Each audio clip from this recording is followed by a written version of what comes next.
Les activités relatives à la célébration de la Journée internationale contre la torture ont vécu mercredi 26 dernier au Palais du Peuple.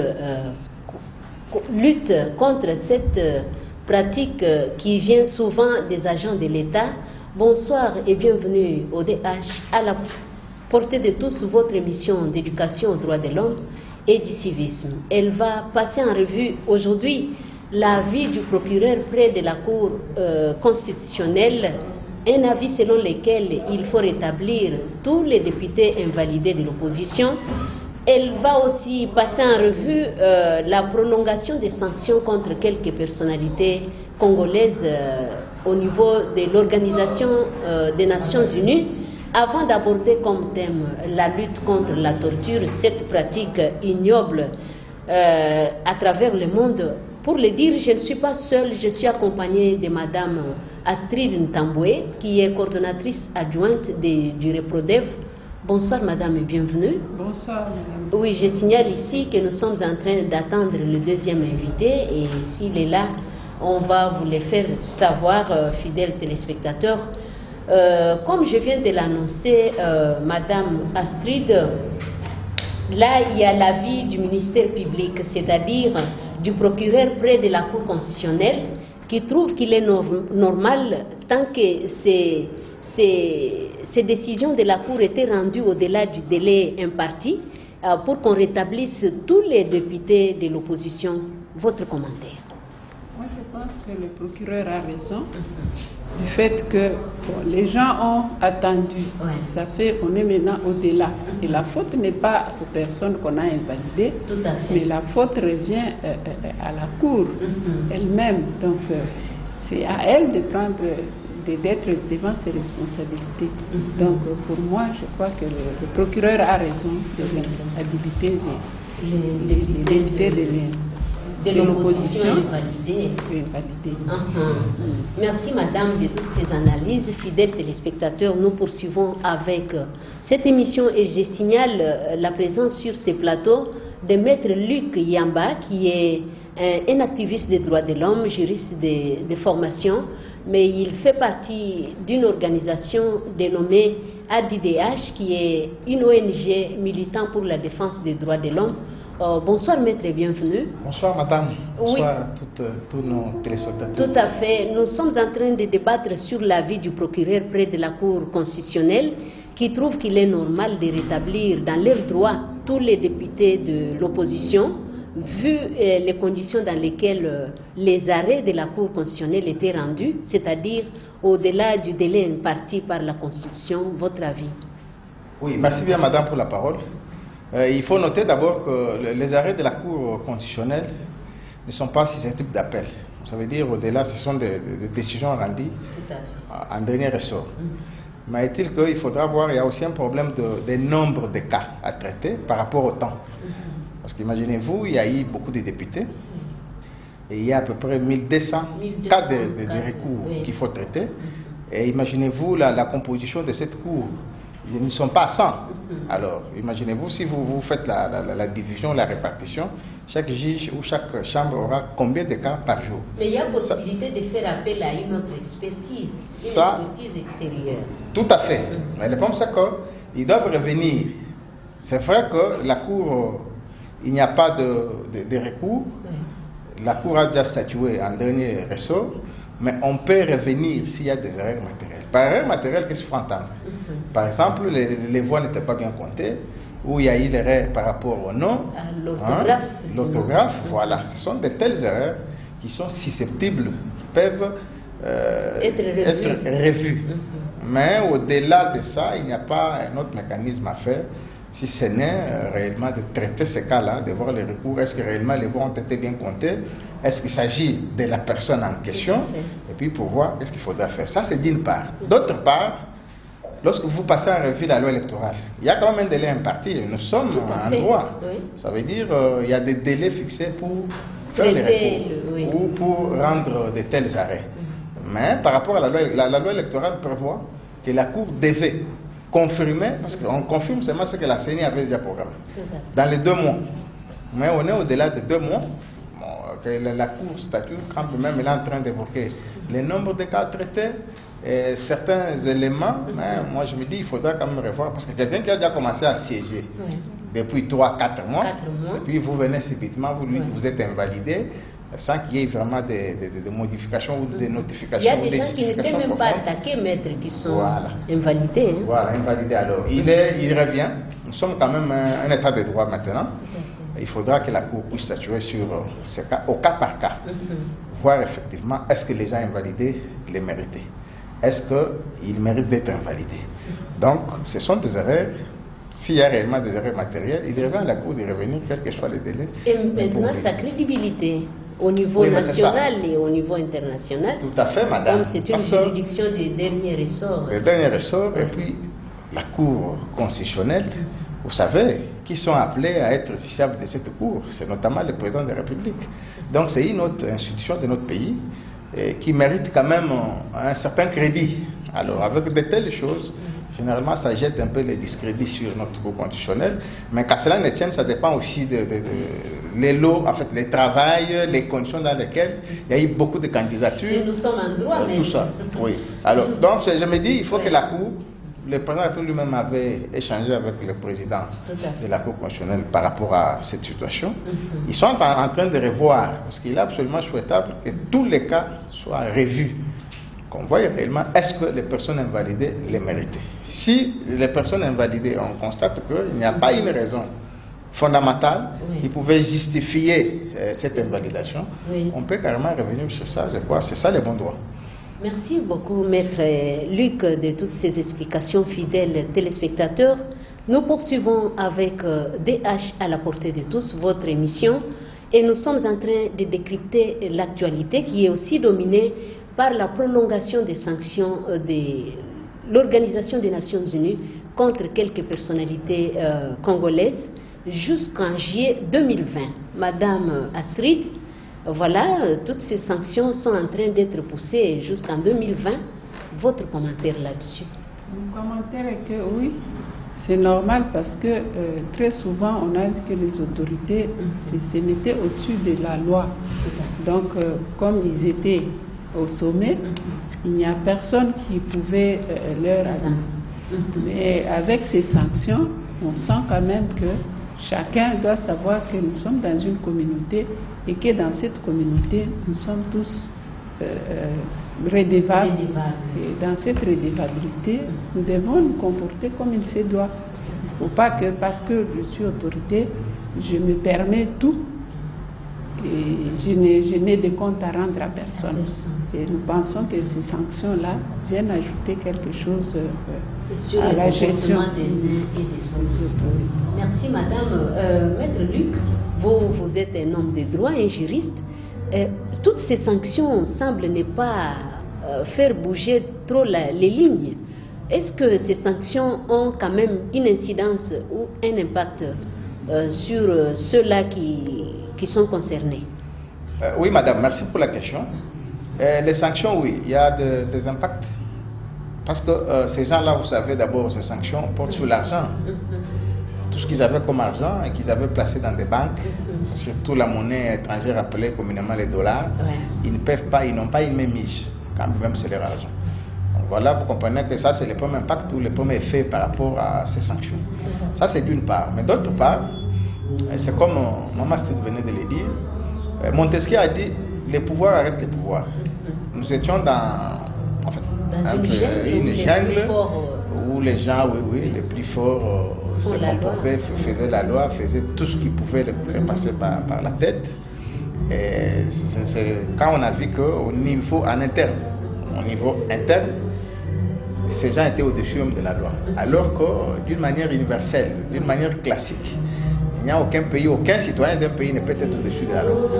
Mais ils s'étaient quand même permis de tout, en faisant tout ce qu'ils pouvaient faire, en dilapidant les avoirs de l'État, il y a eu le coulage de recettes. C'est ainsi, lorsqu'on a vu qu'en interne, il y avait en quelque sorte les autorités ou les institutions mises en place, en quelque sorte c'était comme une complicité. Parce que lorsque on est dans un État organisé, un État où il y a des institutions classiques, et que quelqu'un se permet de faire ça, je crois qu'il y a comme des sanctions par rapport à la loi, c'est comme ça, d'une manière ordinaire, d'une manière classique. Mais ils avaient poussé les bouchons plus loin. Ils faisaient tout ce qui leur passait par la tête. C'est ainsi. Au niveau international, on a estimé qu'il fallait quand même chercher un mécanisme qui pouvait les contraindre, les ramener à la raison. Donc voilà, quand même ces sanctions, nous sommes un pays souverain, ça il faut le dire. Il n'y a pas quelqu'un, un État, un citoyen d'un autre État qui peut venir sanctionner un autre. Mais c'était juste un mécanisme pour contraindre les autres à revenir quand même au bon sens. Parce que la gestion du pays n'était pas assez bonne. Donc voilà un peu, il y a des incidents parce que ces gens ne savent pas utiliser cet argent. Ils ne peuvent pas le faire. Mais ils voyagent quand même. Oui, ils voyagent quand même, mais c'est ça la première conséquence. Ça veut dire qu'il y a des impacts dans le sens où ils ne peuvent pas accéder à ça. Comme on a produit jusqu'en 2020, donc cet argent est toujours saisi. En quelque sorte, c'est une saisie où vous ne pouvez pas utiliser valablement ou quotidiennement votre argent. Tout à fait. Voilà Merci. un peu par rapport à ça. Merci, Maître Luc. Nous poursuivons avec votre émission pour aborder comme thème la torture. Et vous savez que mercredi dernier, quelques activités étaient organisées au niveau du Palais du Peuple au sujet de la lutte contre la torture. La journée du 26 juin est la journée pendant laquelle on commémore cette lutte contre la torture. Madame, alors, la journée contre la torture a été célébrée, comme je viens de dire, avec face au niveau du Palais du Peuple. Beaucoup d'activités étaient organisées. Mais comment voyez-vous cette lutte contre la torture? Parce que les journées se succèdent contre la torture, mais cette pratique est toujours courante, surtout parmi ceux-là qui ont une parcelle du pouvoir. Oui, la journée du 26, c'était la journée de soutien aux victimes de torture. Tout à fait. Nous savons que la torture est démise dans notre société. Et par définition, nous savons que ce sont les agents de l'État qui infligent une souffrance aiguë dans le but de soutirer une information. Or, selon le droit, tout être humain a droit d'être traité de manière, mettez-moi la tautologie, humaine. Alors, les telles pratiques, on ne les considère pas. Mais dans notre pays, nous savons très bien que sur le plan légal, il y a des avancées. La RDC a souscrit à la Convention contre la torture et son protocole facultatif. Il y a même une loi criminalisant la torture. Mais ce que nous constatons, c'est que sur le plan de la pratique, il y a un grand écart. Les gens continuent avec cette pratique de la torture.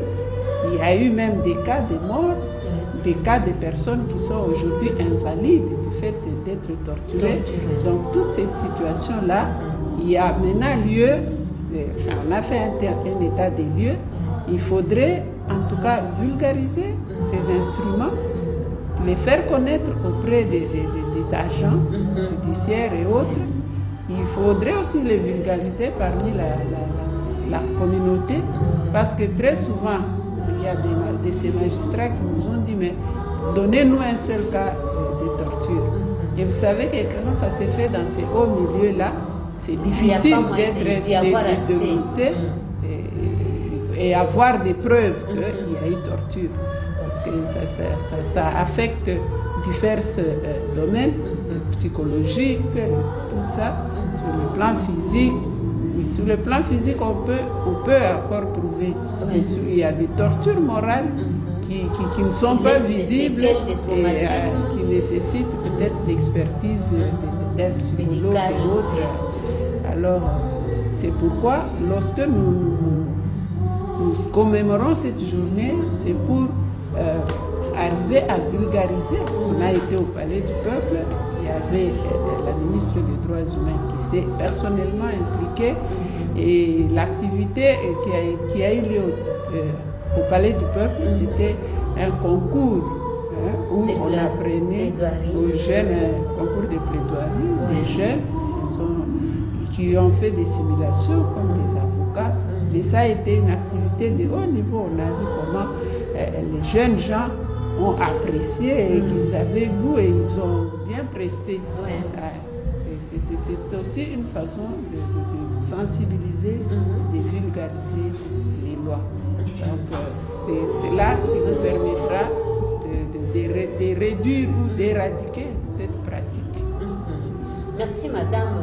Maître Luc, la journée internationale de lutte au soutien, du soutien aux victimes de la torture, mais toutes ces journées sont célébrées et puis il y a des gens qui continuent à être aussi torturés.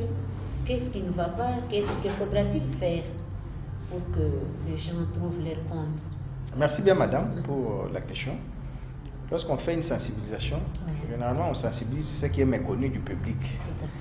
On comprenait que la torture c'est une gangrène et puis elle est pratiquée presque dans le monde entier. Parce que les tortionnaires, lorsqu'ils torturent, généralement c'est dans des endroits secrets. Et il est fait juste pour soutirer une information, soit un aveu, soit tout ce qu'il est en train de poursuivre. Là.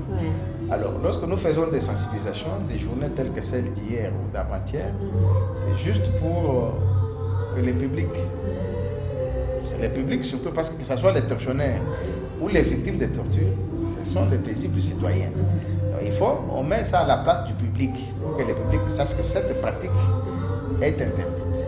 Non seulement par des instruments internationaux, comme Maman venait de le dire, mais il y a une loi. Cette pratique a été interdite par nos lois en interne. Non, ça a été érigé en une infraction autonome. C'est comme le vol, l'abus de confiance, l'escroquerie et consorts. Donc, lorsqu'on mobilise, on fait de telles journées, généralement les gens pensent que nous, activistes, nous allons faire passer le temps là-bas. Non, nous nous connaissons. Nous connaissons, mais nous voulons que les publics sachent que cette pratique, c'est une pratique qui est interdite par la loi. On a érigé ça en une infraction autonome avec des éléments constitutifs. C'est pour permettre aux gens, lorsque vous êtes victime de cette infraction, vous pouvez facilement aussi saisir une autorité judiciaire pour que les tortionnaires soient non seulement punis, mais qu'il y ait une réparation du préjudice.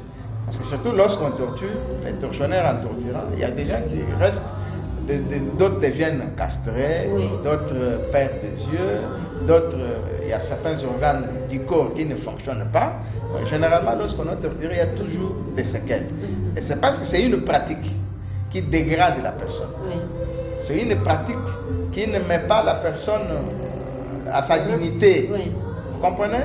Donc, lorsque la personne est totalement dégradée, c'est pourquoi cette pratique est condamnable. Nous faisons toutes ces journées portes ouvertes, sensibilisation, commémoration. C'est pour que les publics, alors que cette loi existe déjà depuis 2011, non seulement les instruments, parce que les instruments, les gens peuvent dire c'est depuis 84, je ne sais pas que sais-je encore, mais la loi ici date de 2011. Une loi qui criminalise. En criminalisant, on veut dire qui condamne ces actes. Parce que ce sont des actes qui dégradent la dignité humaine. Donc, vous torturez une personne parce qu'il faut soutirer une information. Alors il y a plusieurs mécanismes, plusieurs moyens que vous pouvez utiliser. Comme ça dégrade la personne, c'est pourquoi ça a été condamnable. Et nous faisons toutes ces sensibilisations pour que les gens sachent. Lorsque vous êtes victime, saisissez une autorité judiciaire, comme vous le faites lorsque vous êtes, c'est pas violé, lorsque vous êtes victime de vols, des coups de blessures volontaires, parce que dans notre pays, dans l'arsenal juridique, code pénal bien sûr, on a inséré cet article qui condamne cette pratique de torture.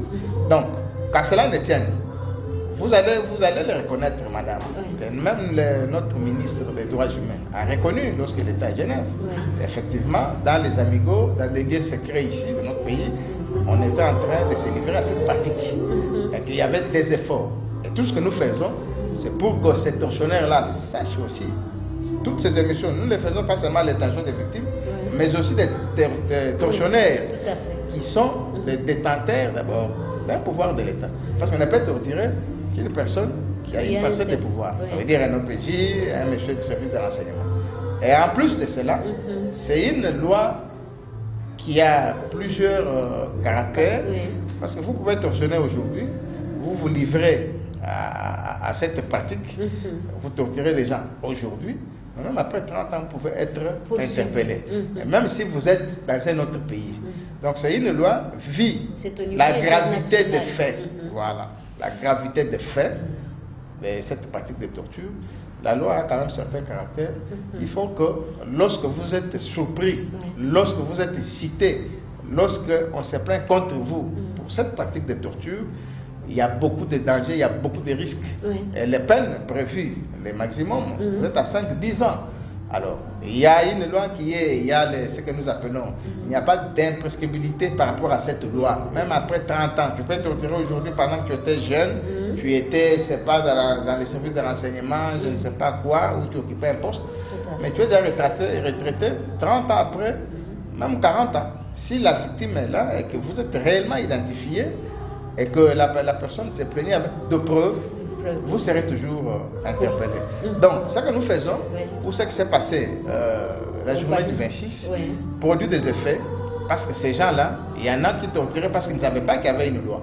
C'est pourquoi nous faisons toutes ces journées portes ouvertes, sensibilisation, commémoration, ces émissions telles que nous les tenons, c'est à l'intention du public, les tortionnaires et les victimes, pour que les victimes sachent que lorsque vous êtes victime de cette pratique, saisissez la justice. Passez par un OPJ, passez par un magistrat du parquet, passez un juge au besoin si vous avez tous les éléments et votre cause sera défendue et le tortionneur sera réprimé.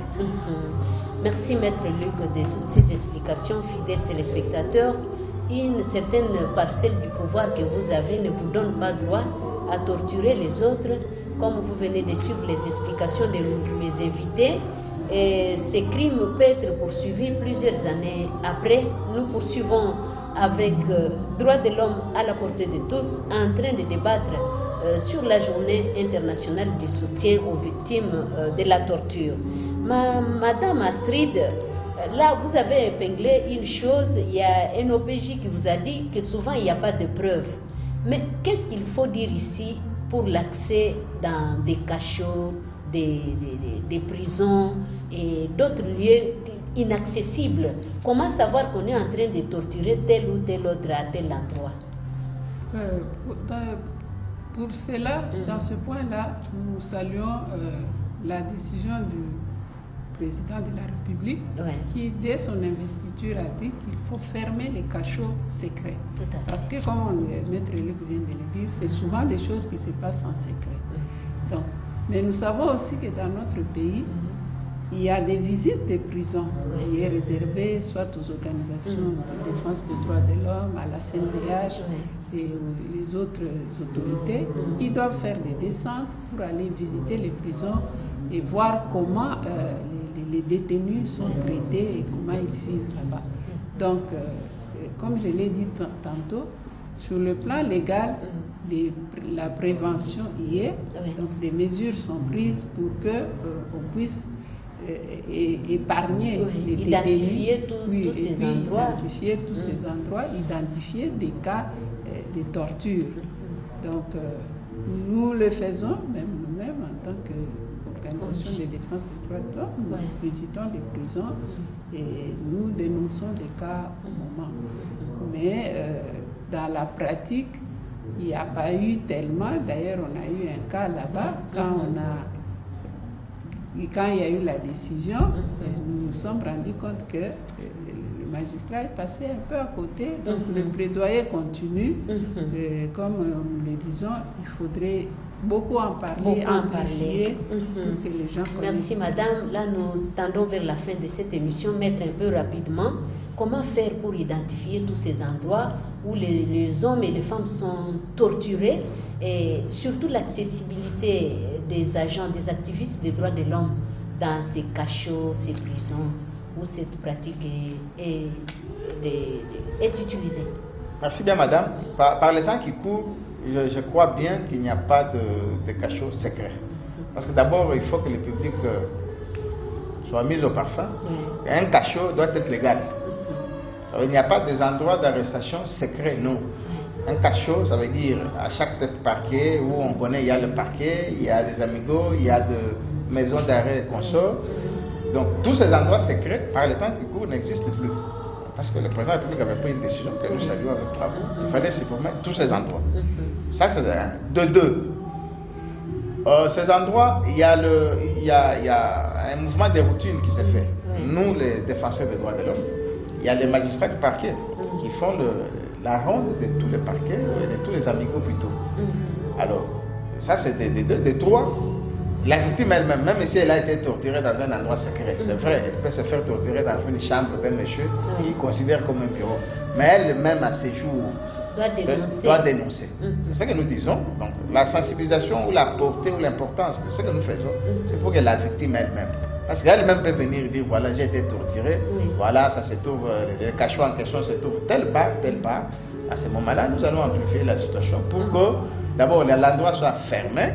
On sache pourquoi à cet endroit on est en train de torturer les gens et que les tortionnaires, la personne qui s'est livrée à cette pratique, soit réprimée. Voilà un peu comment les choses se passent. Maître Luc, nous sommes pratiquement à la fin de ces numéros de DH à la portée de tous. Je vais devoir donner quelques secondes, madame, en guise de recommandation. Que dites-vous pour ceux-là qui ont une parcelle du pouvoir, mais aussi pour les victimes de la torture? La République démocratique du Congo aujourd'hui aspire à un état de droit. Et pour cela, nous recommandons vraiment à toutes les autorités partout le strict respect des lois et mesures en cette matière-là. Donc, c'est ça la seule recommandation. Merci beaucoup, madame. Maître Luc. Merci bien, madame. Nous demandons à toutes les victimes de torture de saisir des autorités judiciaires. S'ils ont peur ou je ne sais pas quoi, complexés, ils peuvent passer par les objets que nous sommes. Je suis là. L'émission DDH à la portée de tous. Il y a les numéros qui passent au bas de votre petit écran. Tout à fait. Vous pouvez nous appeler à ces numéros. Nous allons vous aider. Nous mettons des avocats à votre disposition. Il y aura nos collègues défenseurs qui vont suivre ces cas jusqu'à la fin. Donc c'est une pratique qui dégrade la personne. Les tortionnaires lui-même, si on renversait la situation, lui ne peut pas supporter. Parce que généralement les gens qui torturent là, lui-même si on les touche ici, un petit rien là, il va crier pendant une semaine. Donc c'est une pratique qui dégrade. Elle est condamnable. Nous ne voulons pas que ces gens qui ont une petite parcelle de pouvoir puissent en abuser pour torturer les autres. Merci beaucoup, Maître Luc. Je rappelle que nous avons reçu dans le cadre de cette émission Madame Astrid Ntambwe, qui est coordonnatrice adjointe du REPRODEV, Réseau de protection des défenseurs des droits de l'homme, victimes, témoins et professionnels des médias. Merci, madame, d'avoir répondu à mon invitation. Maître Luc Yamba, il fait partie, il est aussi membre du REPRODEV, mais il fait partie de ADIDH, qui est une ONG de défense des droits de l'homme. Merci, maître, aussi d'avoir répondu à mon invitation. Merci. Derrière la caméra, nous avions Dino Lumbongo et Géry Bindele-Legrand a réalisé cette émission. Arsène Zola a été à la régie finale. Merci de tout cœur de nous avoir suivis. D'ici là, portez-vous bien. À la prochaine.